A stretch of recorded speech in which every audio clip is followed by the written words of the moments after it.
আছে আর 3 দিন। এটাকে কি বলে, এটাকে চাল বলে বুঝছেন, হালকা চাল।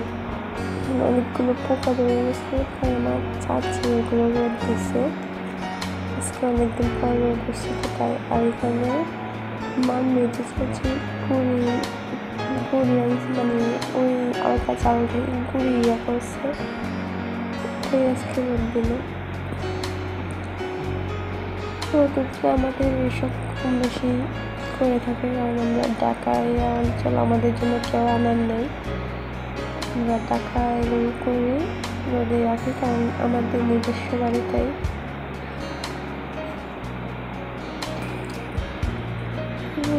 দেখেন আমরা রোদ দেওয়া শেষ, উঠে নেব আজকের জন্য, আবার কালকে দেবো। এগুলো পিঠা কিন্তু সেই মজা খেতে, এগুলো পিঠা অতিরিক্ত মজা হয়। তোমরা তো দেখো ট্রাই করে দুধ পুলি পিঠা বানায়। তারপরে আমাদের বাসা বলে কলেজের পিঠা, পাটিসাপটা পিঠা, অনেক মজা। এই যে এসব গুড়ি থেকে হয়। ছোটোবেলার নানি পাঠাইতো আমাদের জন্য, এখন তো নানি নাই, তাই এখন আর পাঠায় না। এখন আমার আম্মুই ঢাকাতে চূড়ায়, এগুলো ঢাকায় চূড়ায় আমার ঢাকাতে যায় তো যা, মানে দেশে যেটা ওটার মতো মজা নেই। আর কি করবো, নানি তো আর নাই, তাই।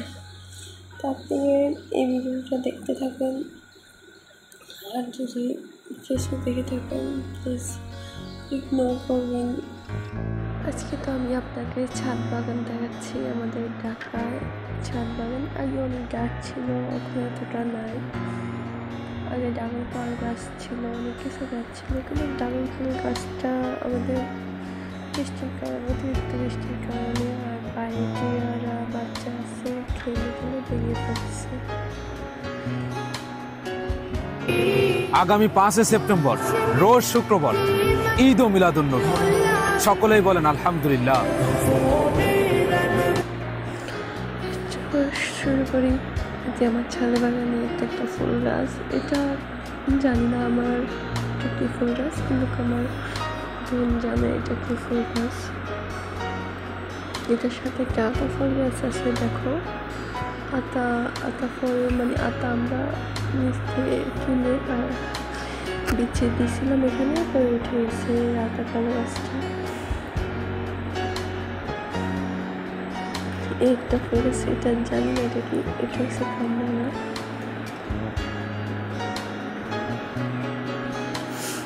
সো ভিডিওটা এনজয় করো, লাস্ট পর্যন্ত থেকে থাকলে কমেন্ট করবে। আশা করি সবাই ভালো থাকবেন, সুস্থ থাকবেন, সম্পূর্ণ ভিডিওটা দেখবেন। আশা করি আমার ভিডিওটা এখন আগের মতন ভিউজ হচ্ছে না, প্লিজ আপনারা সাপোর্ট করেন, সবাই শেয়ার করেন ভিডিওটা, এবং লাইক কমেন্ট শেয়ার করতে ভুলবেন না।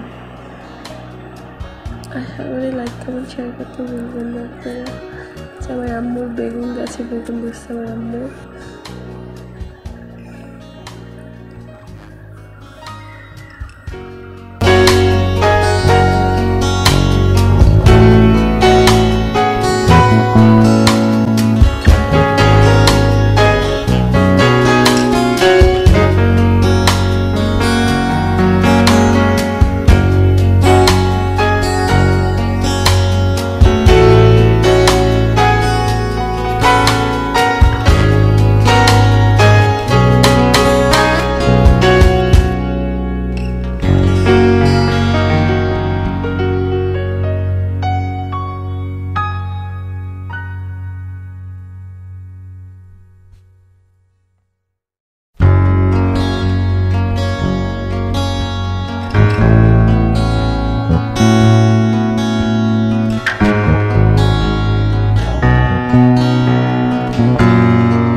আরেকটা নতুন ভিডিও আসা পর্যন্ত ভালো থাকবেন, সুস্থ থাকবেন।